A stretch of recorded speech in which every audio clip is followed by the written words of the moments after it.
Olá a todos. Hoje apresentarei o Clube do Livro. Meu nome é Deise Eveline Santos Souza, R1 em Cardiologia Pediátrica da CardioPed Brasil, e esta é a apresentação como parte do Programa de Residência em Cardiologia Pediátrica da CardioPed Brasil, Centro do Coração da Criança. Hoje será abordado a avaliação ecocardiográfica das dimensões cardíacas, função cardíaca e valvar, do livro Heart Disease, do Morse e Adam. Com relação à quantificação das dimensões das câmaras e estruturas cardíacas. Medições precisas de válvulas, câmaras e vasos são essenciais para o diagnóstico e tratamento de pacientes com cardiopatias congênitas. Uma diferença importante entre os pacientes adultos e pediátricos é o efeito do crescimento e tamanho do corpo nas medidas. As dimensões das estruturas cardiovasculares se correlacionam melhor com a área de superfície corporal. Então, a recomendação é a adaptação para a fórmula de Hycock, que leva em consideração o peso e a altura. Porém, a maior utilização prática leva em consideração o Z-score. Com relação à quantificação do ventrículo esquerdo. Nas medições do ventrículo esquerdo, a gente pode fazer medições da própria câmara, que ocorre no final da sístole e no final da diástole. As medições levam em consideração variáveis lineares de área e volume. Esses cálculos, eles são usados para avaliar remodelação, ou seja, graus de dilatação e a função do VE. Já as medições relacionadas à espessura e massa da parede são importantes para identificar a hipertrofia. As medições lineares ou de espessura são tradicionalmente obtidas usando medições no chamado modo M.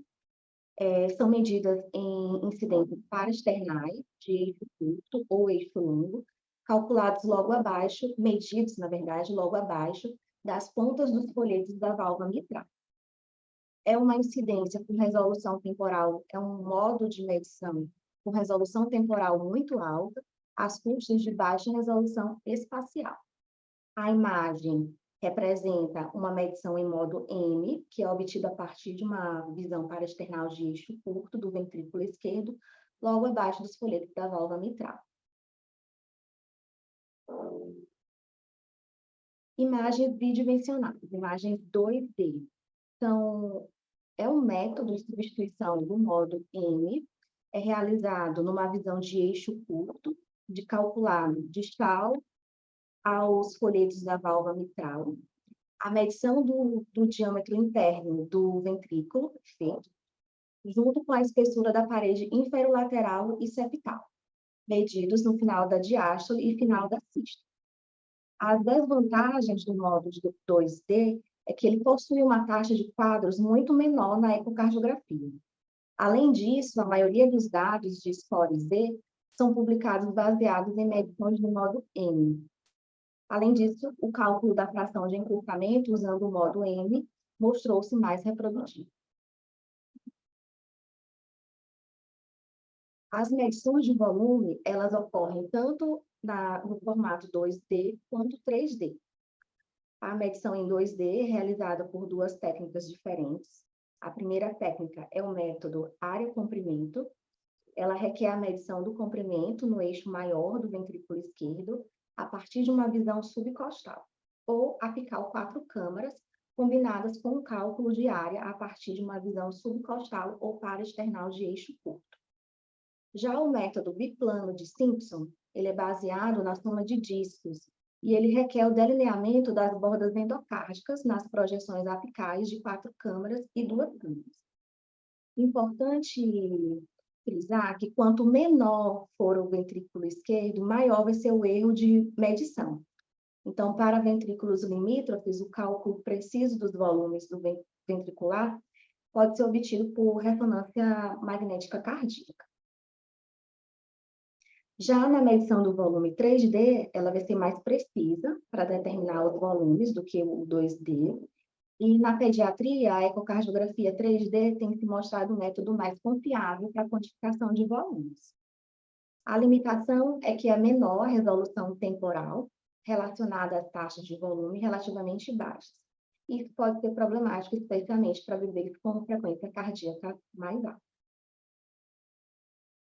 No cálculo de massa ventricular, é utilizada a fórmula de Devereux, que leva em consideração a dimensão diastólica final do ventrículo esquerdo, a espessura diastólica de parede posterior e a espessura diastólica de parede cervical.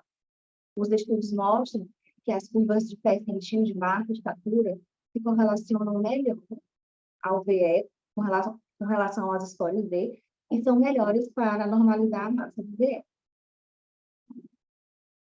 Com relação à quantificação do ventrículo direito, as medições lineares, elas têm sido usadas para avaliar o tamanho do VD, é realizado numa visão apical 4 câmaras. Essas medições levam em consideração o diâmetro no final da diástole, medido logo abaixo, medido a nível basal e médio da cavidade. É realizado a medição em comprimento, feita no final da diástole, e medições diárias, realizadas tanto no final da diástole quanto da sístole. A imagem, ela representa a medição 2D do ventrículo direito, no corte apical 4 câmaras. A largura é medida logo abaixo da válvula tricúspide, aqui representada como RV1, e na parte média, representada como RV2. Além disso, o comprimento é medido logo após o fechamento da válvula tricúspide, na sua região mediana até o ápice do ventrículo. Os problemas. A falta de dados pediátricos normais, que impedem o cálculo do score-Z. As medições de corte apical 4 câmaras incluem apenas a via de entrada e as porções apicais do VD, e não levam em consideração a sua via de saída. Uma estratégia é medir na visão para-external do eixo curto ou de eixo longo, já que os scores estão disponíveis nessas visões para o uso pediátrico. Todos os métodos baseados em 2D demonstraram subestimar os volumes de VD, quando comparados aos cálculos volumétricos de ressonância magnética cardíaca. Isso porque é o encurtamento nas imagens 2D e porque há dificuldade na definição das bordas endocárdicas. Em relação à quantificação do coração univentricular, as medições no coração univentricular são desafiadoras devido à morfologia variável. É importante saber se o ventrículo dominante tem morfologia esquerda-direita ou é uma morfologia indeterminada. Os métodos usados para medir os ventrículos esquerdo e direito, descritos para a circulação biventricular, elas podem ser aplicadas ao coração univentricular. Contudo, os valores de normalidade para o coração univentricular, de morfologia, seja ela direita ou esquerda, não estão disponíveis. As opções para a medição do volume univentricular é o método de Simpson, biplano, o método da soma de discos e a ecocardiografia 3D. Agora, com relação à avaliação da função ventricular sistólica. Um dos parâmetros mais comumente usados para avaliar a função do VE é a fração de encurtamento percentual. Essa fórmula leva em consideração a alteração do percentual na dimensão do VE, calculados desde o final da diástole até o final da sístole. Tradicionalmente, ela é medida usando ecocardiografia no modo M, visualizado tanto no eixo longo para-external quanto no eixo curto. Também pode ser realizado em corte 2D, na visão de eixo curto. A desvantagem de se usar o modo 2D em relação ao modo M é a menor resolução temporal, e isso pode ser um problema em pacientes com frequências cardíacas mais altas. A fração de ejeção já é uma medida volumétrica e ela vai refletir a alteração percentual no volume do VE, desde o final da diástole até o final da sístole.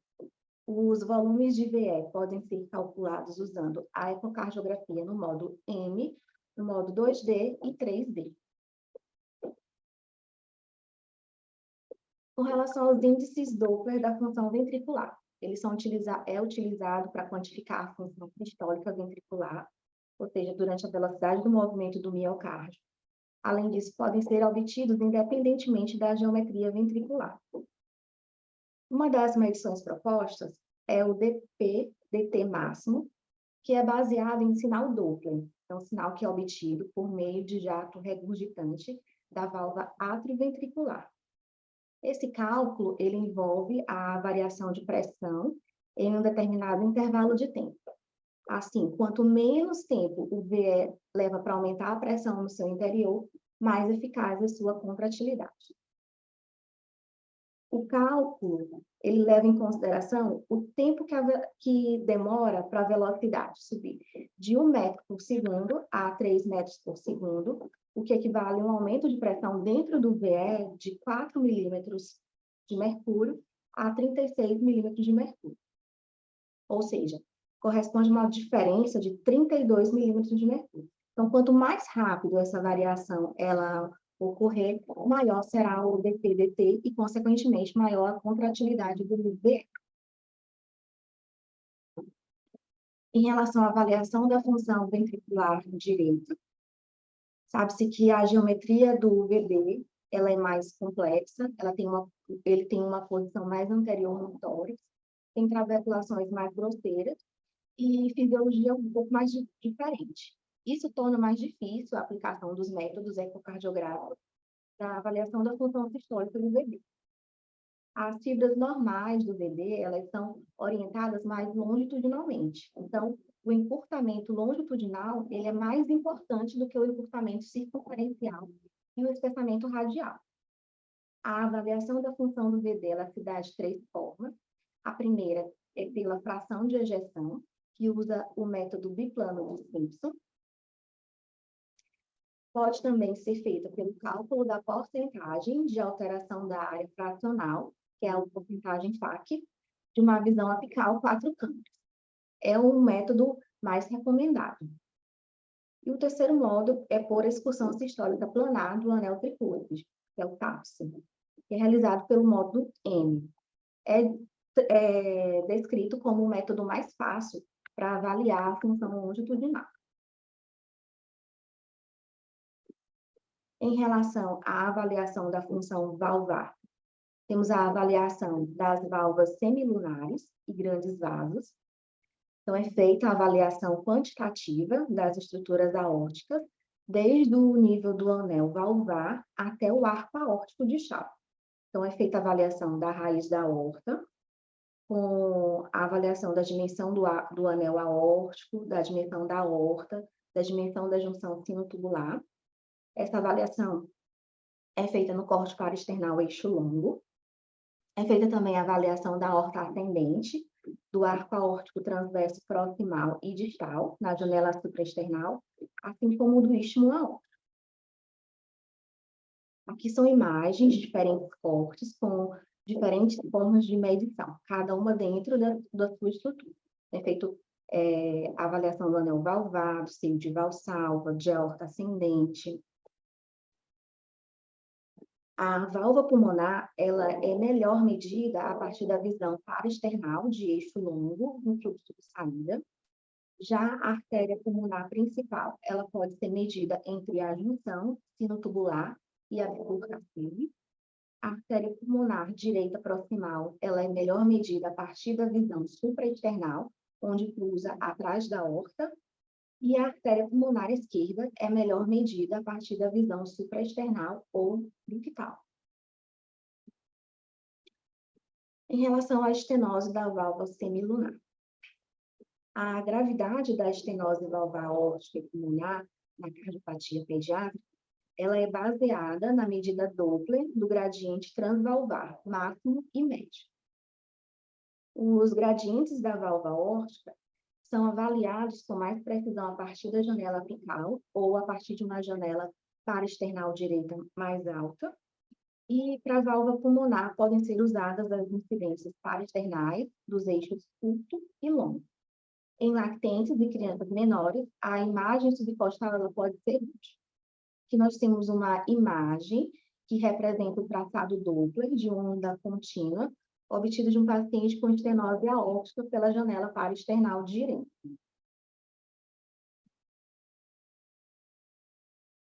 Ao interpretar gradientes, é importante considerar a função ventricular. Então, temos que ter atenção a dois eventos, né? Um baixo gradiente através da válvula aórtica, com má função sistólica do VE, ele pode resultar na subestimação da gravidade da estenose. Em compensação, qualquer fator que cause aumento do fluxo de saída do VE, como função ventricular hiperdinâmica, anemia e insuficiência aórtica apropriada, resultará em gradientes mais altos. Se houver incerteza quanto à importância de uma estenose da válvula semilunar, também pode ser útil tentar estimar a pressão sistólica do VD através de velocidade do pico de jato regurgitante tricúspide e a pressão sistólica do VE através de jato regurgitante mitral. Insuficiência da válvula aórtica. A regurgitação aórtica, ela pode ocorrer de forma isolada na população pediátrica, mas isso é incomum. O que é mais frequentemente observado é uma relação em conjunto com a válvula aórtica anormal, que apresenta estenose e insuficiência aórtica. Os métodos de avaliação. A avaliação das dimensões e volumes diastólicos e sistólicos finais do VE, a avaliação da gravidade da regurgitação aórtica usando métodos duplos. Em relação à regurgitação da válvula pulmonar, ela é graduada usando o fluxo Doppler colorido. Na regurgitação pulmonar grave, a reversão do fluxo dos ramos distais das artérias pulmonares. Além disso, o tempo médio de pressão e de duração do fluxo regurgitante pulmonar em relação ao tempo total da diástole podem ser usados para quantificar a gravidade da regurgitação pulmonar. Em relação às válvulas atrioventriculares, os anéis das válvulas tricúspide mitral têm uma forma elíptica e em forma de cela, vão ser melhor medidos a partir do corte apical 4 câmaras e do corte paraesternal no eixo longo. Os diâmetros das válvulas são medidos logo no início da diástole e os valores devem ser expressos como score V. E nós temos duas imagens. A primeira imagem é a medição da válvula tricúspide em 2 planos. A válvula ela é medida em diástole com os politos abertos. E a segunda imagem é a medida da válvula mitral, também em 2 planos, e também leva em consideração a diástole com os politos abertos. Estenose mitral ou tricúspide. Ela requer uma descrição detalhada em relação à região supravalvar, em relação aos folhetos, às cordas e aos músculos papilares. O melhor método para avaliar a gravidade da estenose das válvulas AV é pelo cálculo dos gradientes médios, usando o sinal de influxo mitral ou tricúspide, como é representado na imagem. Em relação à avaliação da função ventricular diastólica, ela é baseada na avaliação Doppler do influxo pelas válvulas atrioventriculares e das veias pulmonares ou sistêmicas. Ela é centrada em fluxo Doppler transmitral, em padrões de fluxo venoso pulmonar e no TDDI do anel mitral lateral e medial. O modo M colorido e a geração de imagens de deformação são modalidades complementares. Bom, como é que é feita a utilização do Doppler transmitral? Então, o fluxo transmitral, ele é obtido usando o Doppler pulsado de 1 a 2 milímetros colocado entre as pontas dos folhetos mitrais. O normal é apresentar uma onda E, que é diastólica triangular precoce, com rápida aceleração e desaceleração. Então, a onda E, ela inclui o perfil de fluxo de enchimento ventricular inicial, enquanto a fase de desaceleração da onda vai refletir uma equalização entre as pressões dos ventrículos e dos átrios. Então, um aumento ou uma diminuição nas pressões de enchimento vão resultar em encurtamento ou aumento do tempo de desaceleração, respectivamente. Então, após esse período de desaceleração, vamos perceber a cessação da onda, né, em um período chamado de diástase, onde pouco ou nenhum fluxo ele é visto. Na imagem, a gente percebe um influxo mitral em baixa frequência cardíaca. O cursor, ele é posicionado. O cursor, ele é posicionado abaixo das pontas dos folhetos mitrais e é observado as ondas diastólicas precoces, que são as ondas E, e as ondas tardias, que são a onda A. E entre as duas ondas, há um período em que se observa nenhum ou pouco fluxo. É o período de diástase.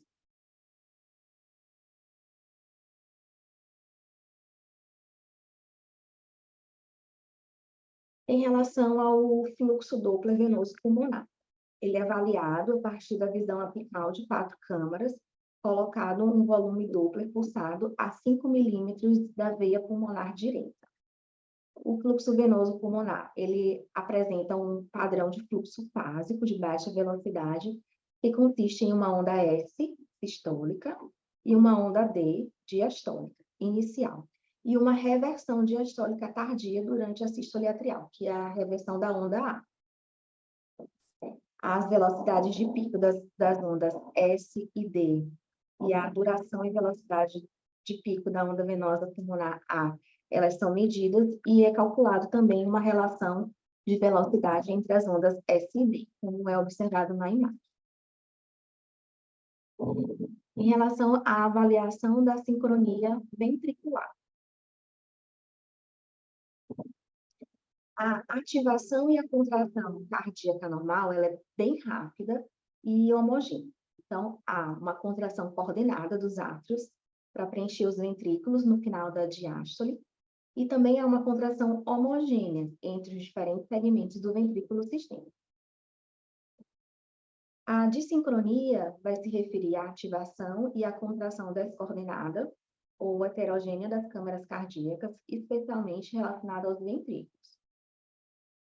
A dissincronia, ela vai ser elétrica, quando relacionado mais ao QRS do eletrocardiograma, ou dita como mecânica, quando observada, medida por ecocardiografia. Alguns estudos sugeriram que o eco pode ser útil para orientar o local ideal de localização do eletrodo durante o implante de marca-passo para a terapia de ressincronização cardíaca. E a dissincronia, ela pode ser observada em 3 níveis. A dissincronia atrioventricular, a interventricular e a intraventricular. A atrioventricular, em relação ao tempo entre a sístole atrial e a diástole ventricular. A interventricular, com relação à coordenação, à contração incoordenada entre os ventrículos, direito e esquerdo, e a intraventricular, com relação à contração incoordenada entre o ventrículo esquerdo ou direito. Em relação à avaliação das artérias coronárias. Em crianças, as anormalidades das artérias coronarianas estão predominantemente relacionadas a uma origem ou um curso anormal, doenças inflamatórias, a exemplo de Kawasaki, a problemas relacionados a reimplante cirúrgico, aterosclerose precoce, dentre outros. Então, a avaliação direta das artérias coronárias leva em consideração imagens bidimensionais e imagens de fluxo colorido das artérias coronárias, né, que podem mostrar origens anômalas, padrões anormais de ramificação ou trajeto, aneurisma e ou dilatações e fístulas coronarianas. A anormalidade coronariana também deve ser considerada quando outros sinais de isquemia ou infarto do miocárdio estão presentes, tais como disfunção ventricular global ou regional, dilatação ventricular e atrial, presença de regurgitação mitral e músculos papilares ecogênicos. Dadas as importantes limitações da ecocardiografia, modalidades alternativas de imagem incluem tomografia computadorizada, ressonância magnética cardíaca e imagem nuclear, além da angiografia coronária, que é o padrão de referência. Encerramos por aqui. Até a próxima.